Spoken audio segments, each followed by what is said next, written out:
હરે Krishna. કૃષ્ણાઝ cuisine ગુજરાતીમાં આપનું હાર્દિક સ્વાગત છે. જેમ કે તહેવારોની સિઝન ચાલુ થઈ ગઈ છે અને એ તહેવારોને ઉજવવા માટે તેની જે તૈયારીઓ હોય છે તે આપણે શરૂઆતથી જ કરી લઈએ છીએ. તો આજે આપણે બનાવવા જઈ રહ્યા છીએ રાજસ્થાનની ખૂબ જ પ્રખ્યાત એવી મીઠાઈ, અને તે છે ઘેવર. ઘેવર દેખાવમાં ખૂબ જ સુંદર છે, તેમાં એક સુંદર કારીગરી પણ છે. ઘેવર જોઈને આપણને એમ લાગે કે આ બનાવવું ખૂબ જ અઘરું છે, પણ જો તમે આ રીતે ઘેવર બનાવશો તો 100% તમને એનું રિઝલ્ટ મળશે. ચાલો બનાવવાનું શરૂ કરીએ. સૌપ્રથમ અહીંયા આપણે બાઉલમાં 60 ગ્રામ જેટલું ઘી લીધું છે અને તેમાં આપણે 3 આઈસ ક્યુબ લઈશું, બરફના ટુકડા. હવે બરફના ટુકડાને ઘીમાં આ રીતે આપણે મિક્સ કરવાના છે, જેથી ઘી છે એ એકદમ સફેદ થઈ જશે અને થીજી પણ જશે.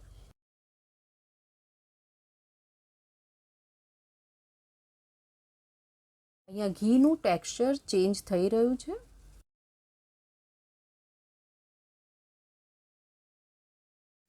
જ્યાં સુધી ઘી એકદમ થીજી જાય તેવું થાય અને તેનો કલર પણ સફેદ થાય ત્યાં સુધી આ રીતે કરતા રહેવું.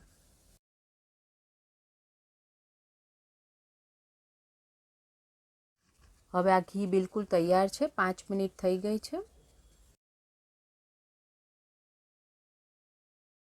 અહીંયા આપણે 150 ગ્રામ જેટલો મેદાનો ઉપયોગ કર્યો છે તે ઉમેરવાનું છે, અને 1 ચમચી જેટલો ચણાનો લોટ અથવા તો બેસન.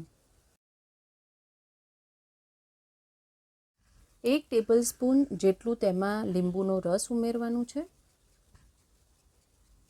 હમણાં શરૂઆતમાં આપણે થોડુંક પાણી ઉમેરીશું, અડધો કપ જેટલું. હવે આનું આપણે જાડું ખીરું તૈયાર કરી લઈએ. એમાં બિલકુલ બી ગઠ્ઠા ના રહે તે રીતે આપણે મિક્સ કરવાનું છે, અને આમાં ઠંડા જ પાણીનો ઉપયોગ કરવાનો છે આપણે.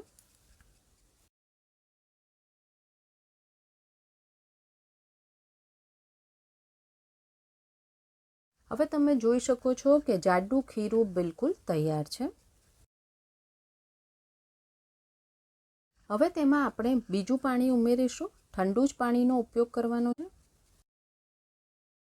હવે પતલું ખીરું તૈયાર કરવાનું છે. તો ટોટલ અહીંયા આપણે અડધો લીટર જેટલા પાણીનો ઉપયોગ કર્યો છે.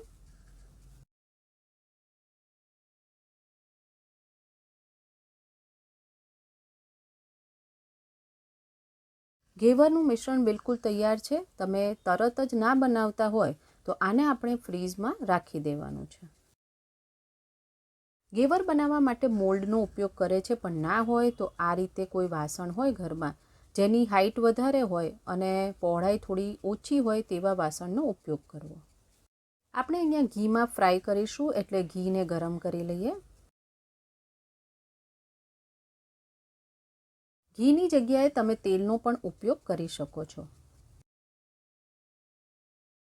હવે આપણે આ ખીરું જે છે એ ઠંડુ હોવું ખૂબ જરૂરી છે. તો હવે ઘેવર બનાવીએ. હવે ઘીને મીડિયમ તાપ ઉપર રાખવાનું છે, અને આ રીતે કળછીમાં 1 ફૂટ ઉપરથી મીન્સ થોડું દૂરથી આપણે તેમાં ઘીમાં વચ્ચેના ભાગમાં આ રીતે ડ્રોપ કરીને ખીરું ઉમેરવાનું છે. તમે જોઈ શકો છો તેમાં જાળી પડી રહી છે. હવે વેલણ અથવા સ્ક્રુઅરની મદદથી વચમાં આ રીતે જગ્યા કરી લેવાની છે.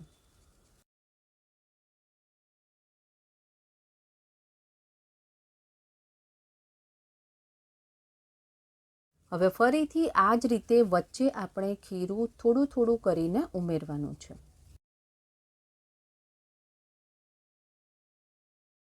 અને વચ્ચે આ રીતે જગ્યા કરી લેવાની છે.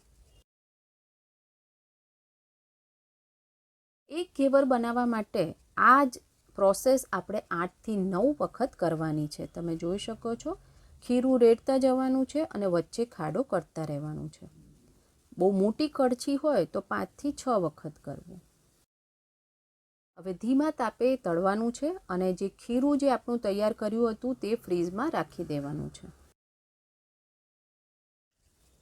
હવે થોડું તળાવા આવે એટલે આ રીતે ધીરેથી તેને અંદર રાખી અને થોડું બધી સાઈડથી ગોલ્ડન કલરનું ફ્રાય કરી લેવાનું છે.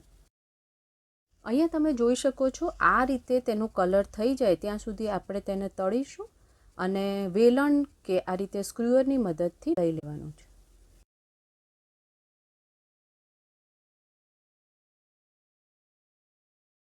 આ જ રીતે બધા જ ઘેવર તૈયાર કરી લેવાના છે.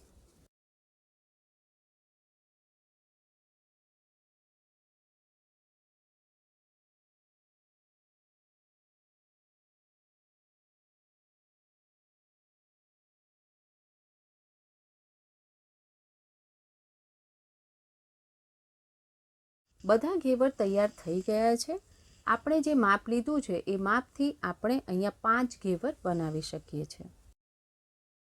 ચાસણી બનાવી લઈએ. ચાસણી બનાવવા માટે 1 કપ જેટલી ખાંડ લીધી છે.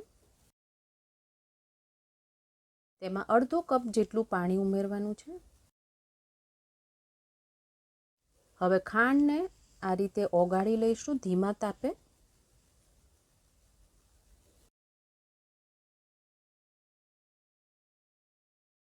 અહીંયા 5 મિનિટ થઈ ગઈ છે તો ચાસણીને આપણે એક વખત ચેક કરી લઈએ.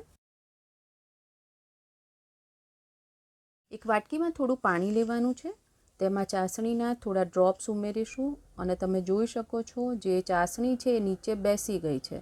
તો ચાસણી બિલકુલ તૈયાર છે. અડધી ચમચી જેટલો ઇલાયચીનો પાવડર ઉમેરી મિક્સ કરી લઈએ અને સ્ટવને બંધ કરી લેવાનું છે. તમે જોઈ શકો છો કે કેટલા સુંદર ઘેવર તૈયાર થઈ ગયા છે અને આ ઘેવરને તમે 1 મહિના માટે એરટાઇટ કન્ટેનરમાં સ્ટોર કરી શકો છો, પણ ચાસણી ઉમેર્યા વગર જ તેને સ્ટોર કરવા જરૂરી છે. આ રીતે થાળી ઉપર એક રોટી રેક અથવા તો જાળીવાળી ડીશ મૂકી તેના ઉપર ઘેવર મૂકવાનું છે અને ઉપરથી ચાસણી રેડવાની છે.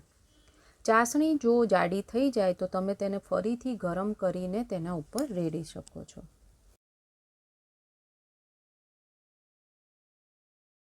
આ રીતે ચાસણી રેડવાથી વધારાની ચાસણી જે છે એ થાળીમાં જ પડશે.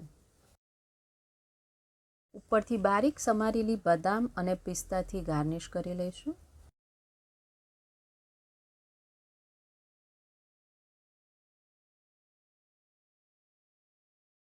ગુલાબની પાંદડીથી પણ ગાર્નિશ કરી લઈએ. ચાસણીવાળા ઘેવર તમે 2 દિવસ માટે સ્ટોર કરી શકો છો. ઘેવર બિલકુલ તૈયાર છે.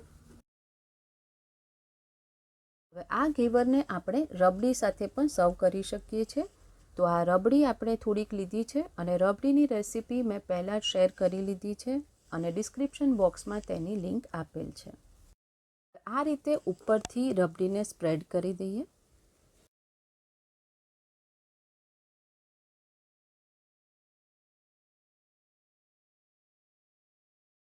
હવે બદામની કતરણથી ગાર્નિશ કરીએ.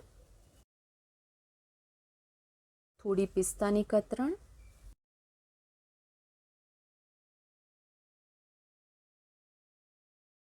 ગુલાબની પાંદડી. રબડી ઘેવર તૈયાર છે.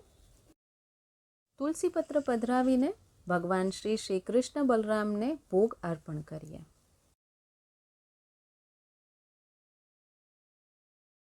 ઠાકોરજીને ભોગ લગાવી દીધો છે. રેસીપી પસંદ આવી હોય તો બનાવીને ઠાકોરજીને ભોગ અર્પણ કરી પ્રસાદના રૂપમાં ગ્રહણ કરવી. જો તમને પ્રસાદની રેસીપીઝ પસંદ આવતી હોય તો લાઇક, શેર, સબસ્ક્રાઇબ કરો અને બાજુમાં આપેલ બેલ આઇકોન પર ક્લિક કરો જેથી પ્રસાદની રેસીપી તમને મળતી રહે. હંમેશા જપીએ હરે કૃષ્ણ, કૃષ્ણ કૃષ્ણ હરે હરે, હરે રામ રામ રામ હરે હરે.